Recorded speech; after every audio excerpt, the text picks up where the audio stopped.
Spoilers and offensive content to come. Carl's Dave Anime Review, the best anime reviewing I can show on the internet.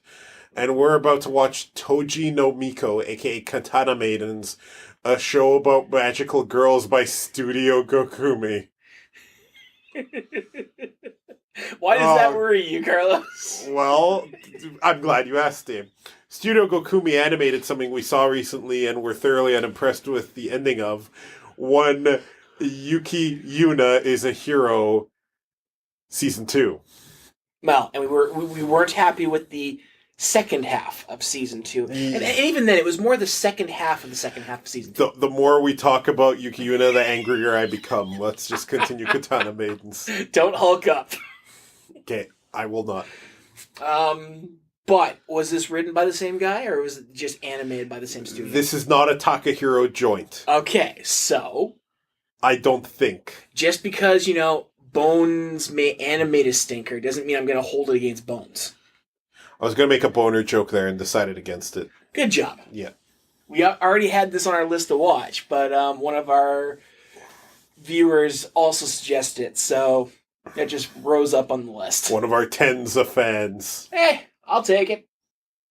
Hey, can I just say, I'm getting a little sick of Doomsday Apocalypse monsters being completely 100% immune to conventional weaponry.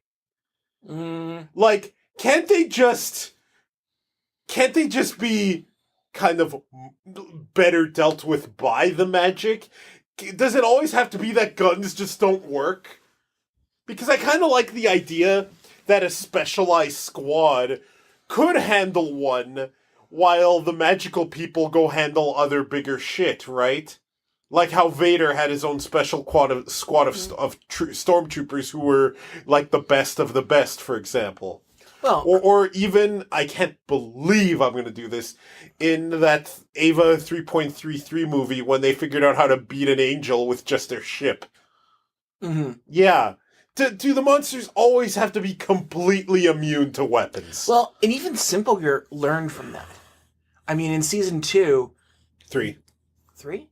3, the Alkanoids could be affected by conventional weaponry. Yeah. So, I mean, that was an upgrade to me. Yeah, although it still wasn't the best way to deal with them. True. They were at least not completely immune. Yes.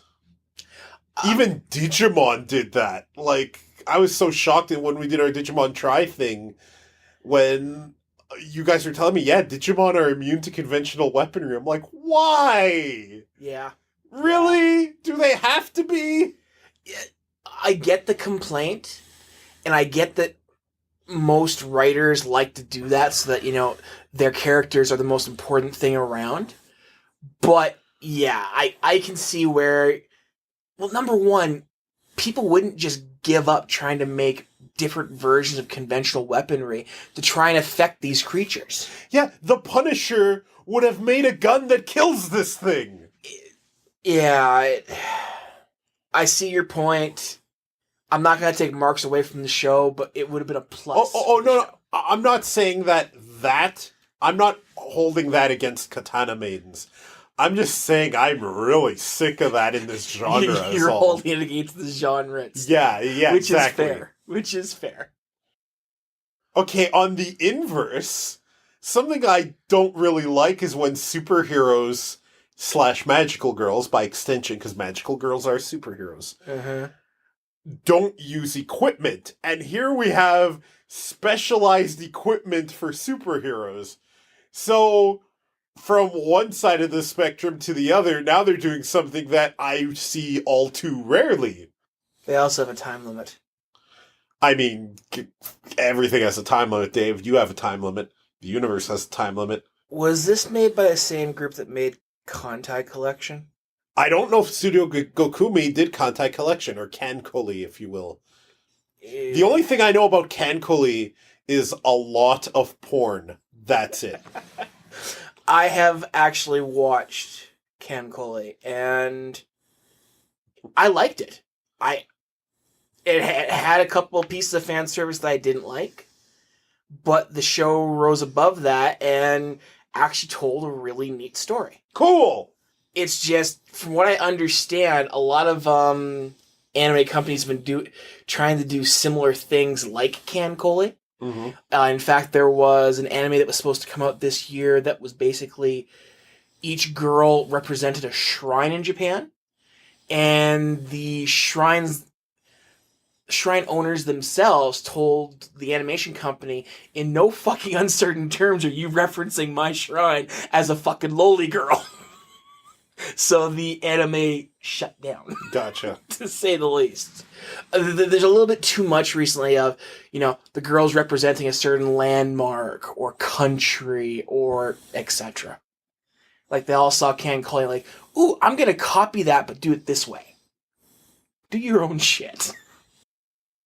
I already ship them, and if they're not a couple, I'm holding it completely against the show.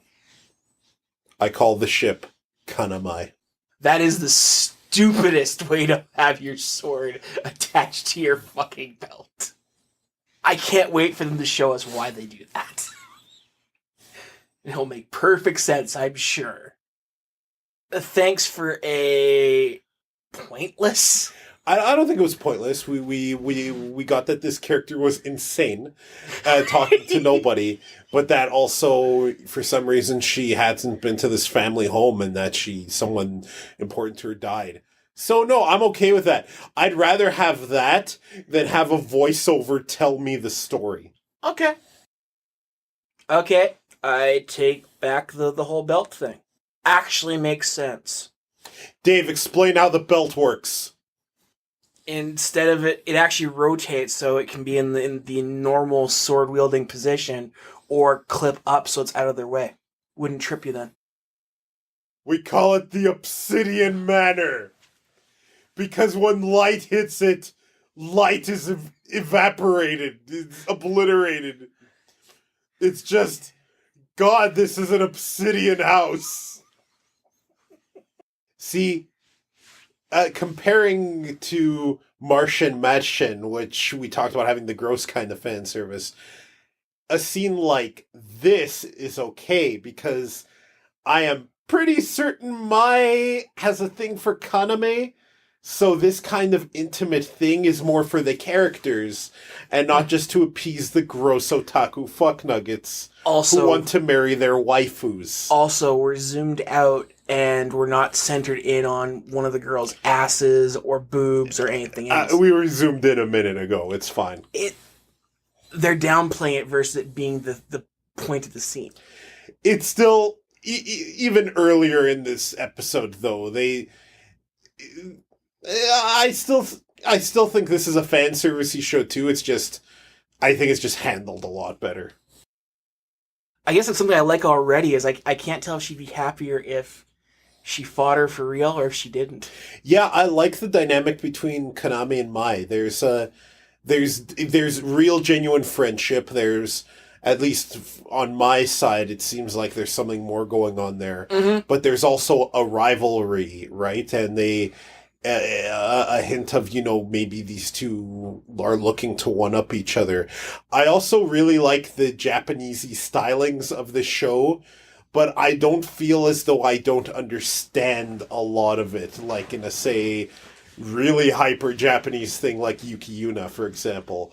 We're watching the dub. I think the dub so far has been really good. Yes. I don't have the original Japanese voices to compare it to, but honestly, so far, it seems very well voice acted, so giddy up.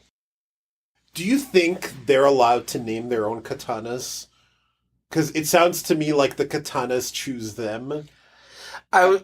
Insert my usual complaint about it always being girls, yada, yada, yada. Continue. I don't like to make this reference, but I kind of got to here. Go! It kind of reminds me of how they did the selection within Iki-Tusen.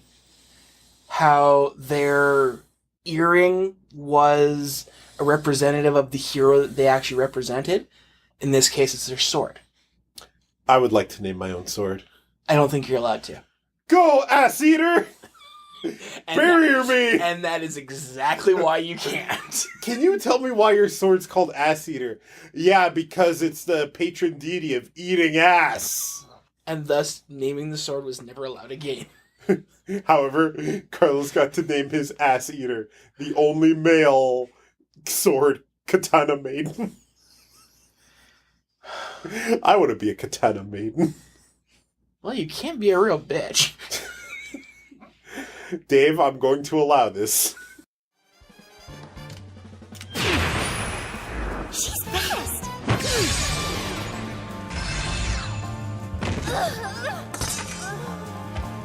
That's enough! Bow! How about you let the other girl get up and bow too? Just fuck. Why don't you just give her the finger and be like, scrub? Hey, come on! Walk it off! I know it literally feels like you just got cleft in twain, but we have shit to do! What the fuck is that? That's like a horse killer blade. Just not as thick. This sword is called the Foghorn Leghorn. When it talks to me, it sounds like the Looney Tunes character Foghorn Leghorn. God. It drives me insane. I bet it would. Damn. That would be the downside to such a large blade. Yeah, you kind of have to... You really gotta place that one swing you're gonna get with it. Like, you might as well do a horizontal slash versus a vertical. Because vertical, you're leaving yourself open. At least a horizontal, you keep the enemy away from you. These are magical girls. Even the weakest of magical girls can leap 18 feet into the air. Well, she obviously doesn't have the stamina to go with that blade. Yeah, exactly. But she had enough to kind of cleave downward and, I don't know, cut a car in half, so... That's fine. Still not going to hit, anybody moving more than a couple feet a minute. Yeah, they're really fast in their... Yeah. In their Super Saiyan form? Sure. Well, suddenly, out of nowhere, we get a plot twist. The Kaname and her chief rival, they're being on the run, and another ship to throw into the ship mix. And once I realize the other girl's name, I'll come up with a ship name for them. Okay, there's something I gotta tell you now that I basically know this is following up with Ken Coley's kind of storyline ideas. You're going to ship everybody. You're going to ship everybody. And that made a lot more... It was even funnier in Ken Coley because the girls represented ships. So shipping everybody was funny. I'm going to ship everybody. With everybody. And I was going to do it whether or not this was... I know you were. Kind of show. Yeah, I mean, the dub here is masterfully done. It's really good. I couldn't think... I was about to contradict you, be like, I wouldn't call it masterful. And then I was like, no, it's actually really good, isn't it? Yeah, it is. Like, I can't think of any problems. No voice stood out to me as bad at all. It was at least competent and usually really, really good. So, yeah, the dub was fine. Kaname seems like a likable main character. Definitely, I don't know how compelling she is, but she's definitely likable. And she seems to be the Keijo main girl type, whose name really escapes me now. Mm-hmm. In that she's kind of this... Go-getter. She's this bubbly girl with the Goku personality of wanting to be the best, right? But well, she's without still... the stupidity of Goku. She's still very friendly, right? Yeah. And Mai seems like the more interesting character of the two, and I thought for sure she was going to be our second, but it seems to be the other girl in the green outfit whose name I completely missed. Yet our outro makes it very obvious that it's going to be a team of 4 of them. Oh yeah, but at the center is Kaname and the girl in the green outfit. Mm-hmm. And I'm pretty sure in episode 2 that outro is going to be the intro because the Studio Gokumi, they did the same thing for Yuki Yuna. Mm-hmm. I'm intrigued enough. I like the characters, the setting. I wouldn't call the setting or the general plot terribly great or that interesting, but the characters are what bring it home. I'm interested in what they're going to do. Mm-hmm. Yeah. And I definitely like the twist at the end, where the twist is that suddenly one of them was actually aiming to attack the headmaster there. And Konami, being the kind of simpleton, wants to be the best and wants to still have their match, interferes so that they can have a match, right? Yeah. So it sets up an interesting plot twist and an interesting, like you read the description of the show, you see the intro, you think this is going to be magical girls fighting monsters, but now there seems to be a bit of civil unrest, and there could be a bit of a spat between the various magical girl factions, if you will, which is interesting to start a show with. Mm-hmm. Kind of a tough move to play, but they did it well enough, I think. So, yeah. I had a feeling that outro looked like an intro, so I'm not surprised that's actually the intro of the show. Which means we'll get a new outro at the end of this one. That's right. Do you get the impression Konami just has absolutely no idea of the situation she's really in right now? Yes. That it hasn't quite clicked that she's a fugitive right now. Mm-hmm. Oh yeah, no, your comparison to Goku is totally apt.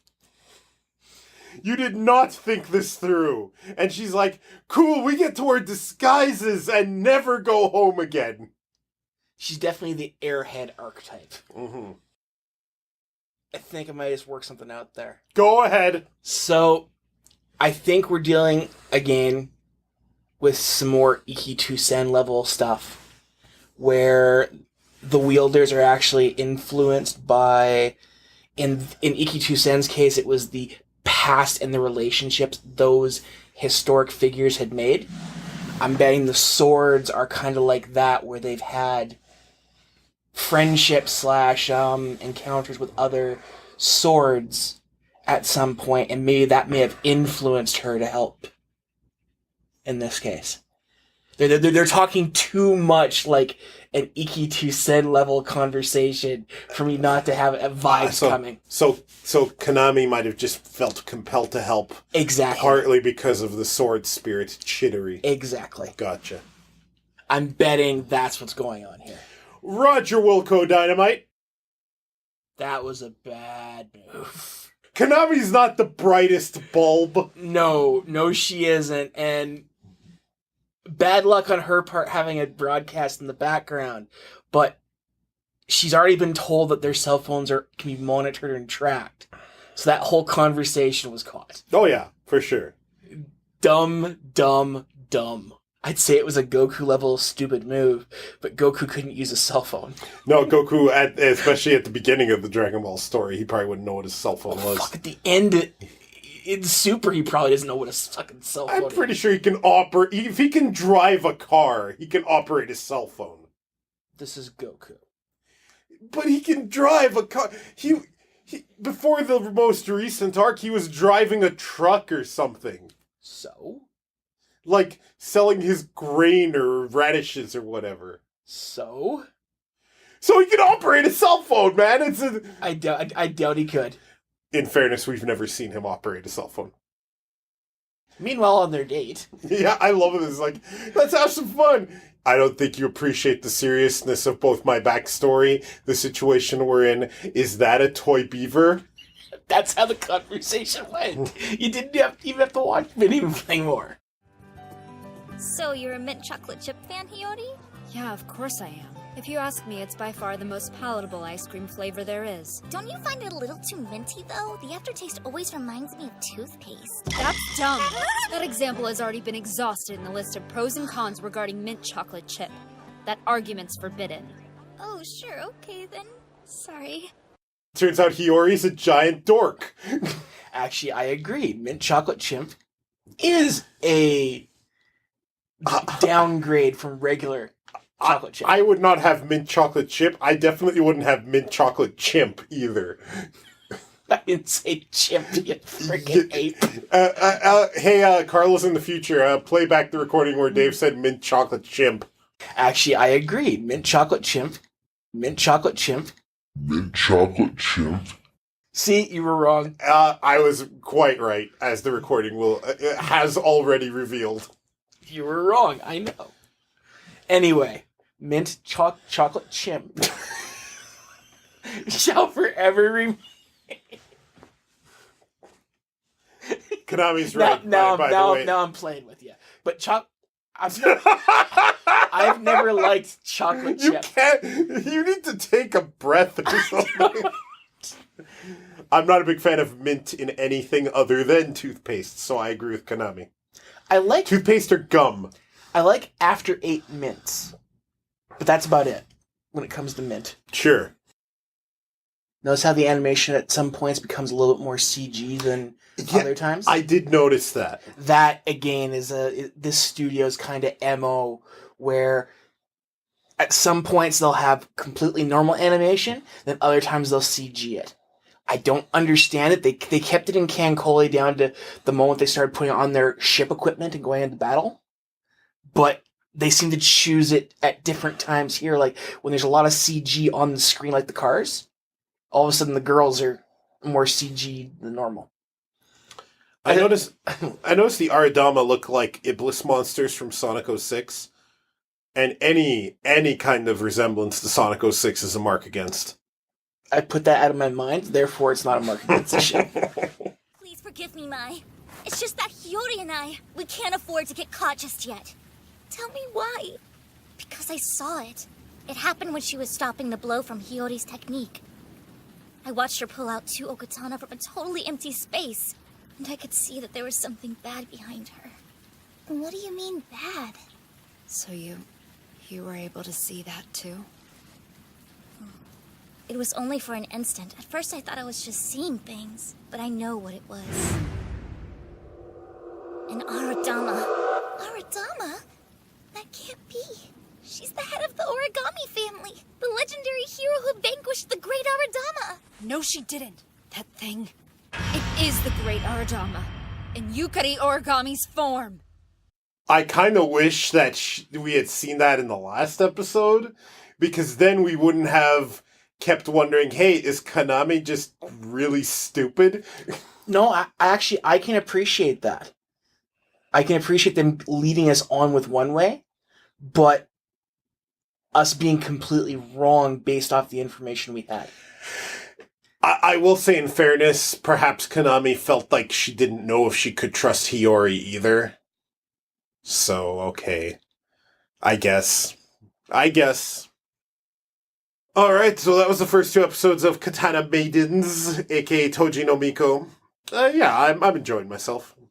Like I said, everything I said at the end of the first episode still applies here. I definitely think Mai is, given the intro and the outro, Mai and several of the others are going to be joining them soon. Mm-hmm. The question is, are they joining them against the headmaster there? Or does the headmaster actually have a reason for what is happening there? Like, she teamed up with whatever this big enemy was. The Ardama. Yeah. Like, they're either a group against the headmaster, or they're a group working with them. That's the only thing we don't know yet. And they seem too happy to be, fugitives on the run. So now that I know Hiyori's name, let's think of a ship name for Konami Hiyori. Hironami? Kanori? That one works. Cannelloni? No. I could go for some cannelloni. Gross. Carlos Dave Anime Rave is the best anime review reaction show on the internet. You can find said anime review at all XYZ. Let me try that again. You can find us at animerave.xyz, where you can leave us messages about how delicious cannelloni is. Yeah, I can get you some mint chocolate chimp. Gross. You said chimp. On purpose.